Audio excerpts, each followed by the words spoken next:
Hello, thank you very much for joining me again today. Don't forget, hit the subscribe button if you haven't already. Chapter 4 of Endgame. And yesterday we left Robyn in hospital about to be visited by D.I. Tom Shearer. Today it's Monday morning, it's a new day. And here we go. The fact she'd enjoyed D.I. Tom Shearer's company the day before was testament to her being more beaten up than she'd admitted.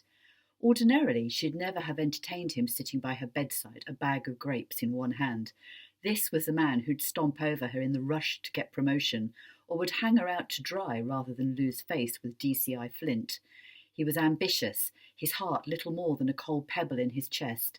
Yet his quiet manner and the obvious concern flickering in his blue eyes warmed him to her, and more likely, she'd felt weakened by the bad tumble. Look, we haven't always seen eye to eye, but I want you to know I think you're a bloody good detective, he says as he leaves to go. His piercing eyes hold her own for a fraction too long, and she has a bizarre feeling he's trying to beam some sort of message across with them. Her head thumps too much to give her clarity, and she decides she's imagining things. Thanks for coming by, she replies. He gives a small smile and squeezes one of her hands, flooding her body with unexpected warmth. His fingers uncoil slowly, and he departs before she can establish what is happening to her and act on it. Then the moment passes, leaving her further discombobulated. She reasoned that the drugs, the accident, the confusion over the last few days had all played their part, and her mind wasn't to be trusted. So she turned her attention back to Hassan. The whole car explosion business was troubling her. She'd picked over the theory that his body had been removed by those who'd killed him, and overnight she'd pondered a fresh possibility, that it had been a ploy, and Hassan had deliberately set the charge to deter those chasing after him. They'd need time to establish if he was dead, time that would allow him to escape. This whole espionage business was well out of her remit. She was a detective, not a spy, and as far as she could gather, nobody who'd worked with Davis was to be trusted. The only person who could potentially help her establish if Hassan was still alive was on his way to collect her cousin, Ross. Her phone rang.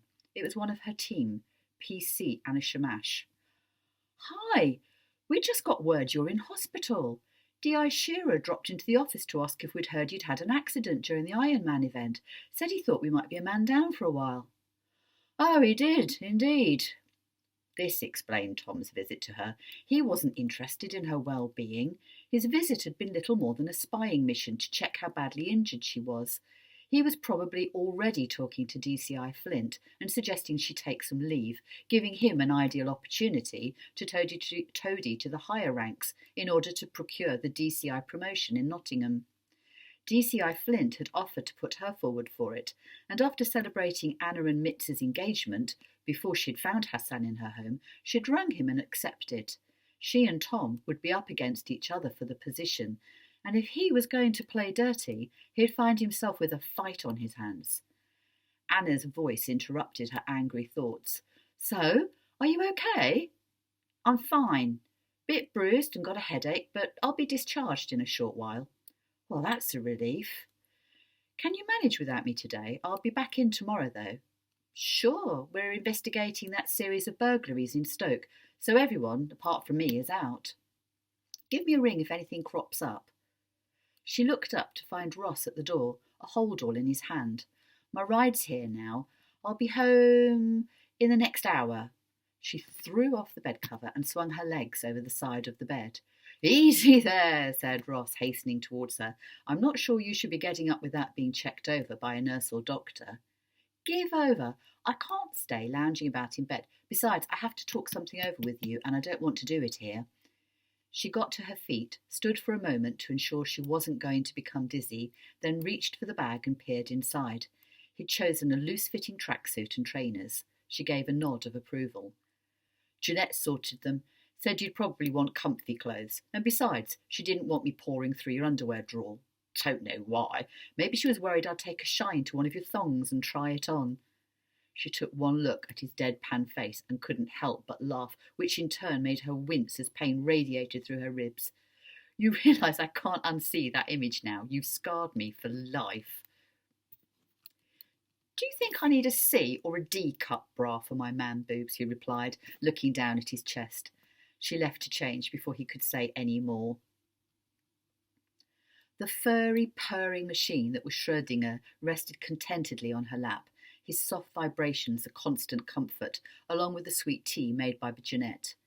She'd shared her thoughts about Hassan with Ross on the trip from the hospital, but now was crunch time. Both Ross and Jeanette eyed her cautiously and, as if able to mind-read each other's thoughts, shook their heads in unison. "It's out of my league," said Ross. Jeanette's voice was kind. "If Davis survived in Morocco, he would have contacted you. He's gone, Robyn. You need to accept it." "I want to." She meant it, yet the explosion was too convenient. The fact that a man who'd killed his superior, Peter Cross, and dodged the might of the Secret Service had been caught out by an incendiary device placed on his car while he was visiting her didn't equate. It was too fantastical, a spook drama that made little sense to her. No body had been recovered.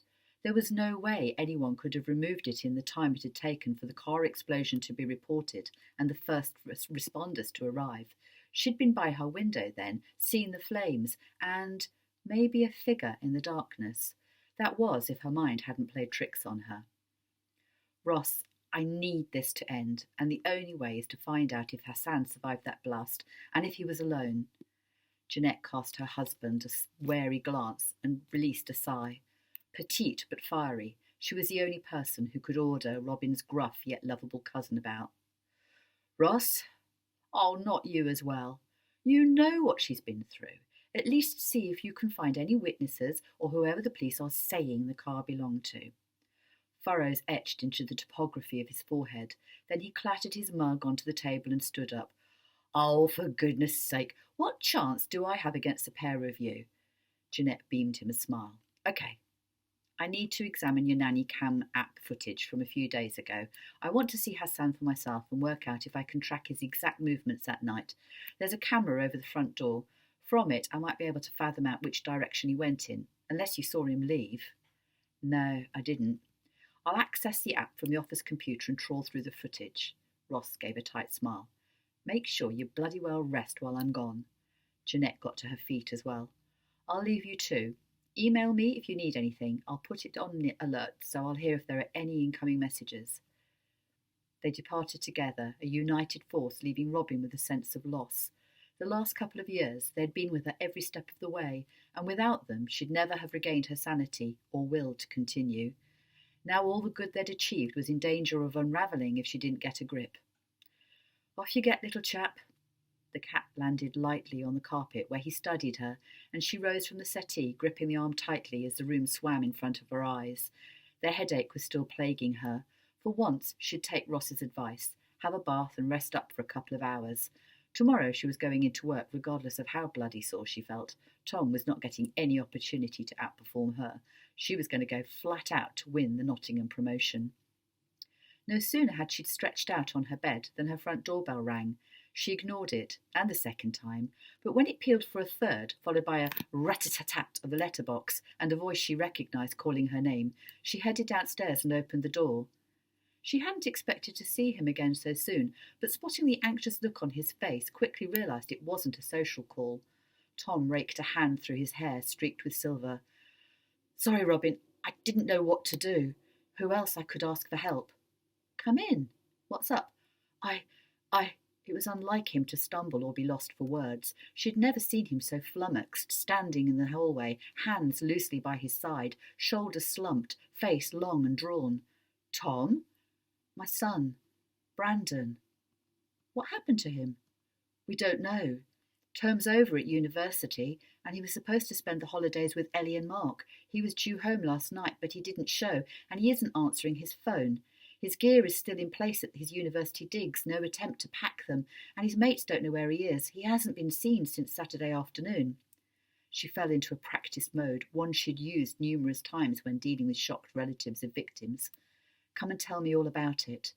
She shepherded him into the sitting room, and shooing Schrödinger from his favourite chair, encouraged Tom to sit down. "One of the other students he shares with says he was around Saturday afternoon. They heard him showering, but after that it's a complete blank. Miss Purrs don't seem too concerned. After all, he's a 20-year-old student who could simply have turned off his phone because he doesn't want to be contacted, is with a girlfriend, or has taken off with friends. You know what students can be like. Well, maybe he has. No, not Brandon. He edged forward on their chair, palms of his knees as if about to spring up any moment. He wouldn't do that to Ellie. He'd ring her to explain he wasn't going home. He wouldn't leave her worried. Me, that's a different story, but not his mum.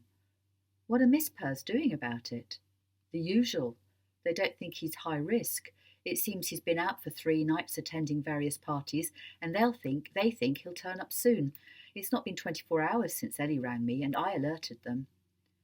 It's possible he crashed somewhere and needs a day or 2 to sort himself out, she reasoned. Unlikely. He never turns off his mobile, and he'd message Ellie, even if he didn't ring her. It could be out of charge. They suggested the same thing, but Robyn, I don't think that's the case.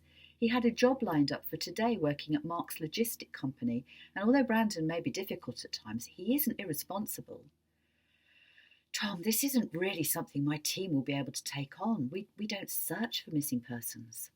The hiatus that followed swelled like an overfilled balloon, and he speared her with an earnest look. I know. I wondered, if you're off work, could you help me look into it? I don't know which way to turn. All I know is Miss Purrs are working far too slowly for my liking. If he's been kidnapped or injured himself, slow down, Tom. If he'd been abducted, you'd have heard from kidnappers by now.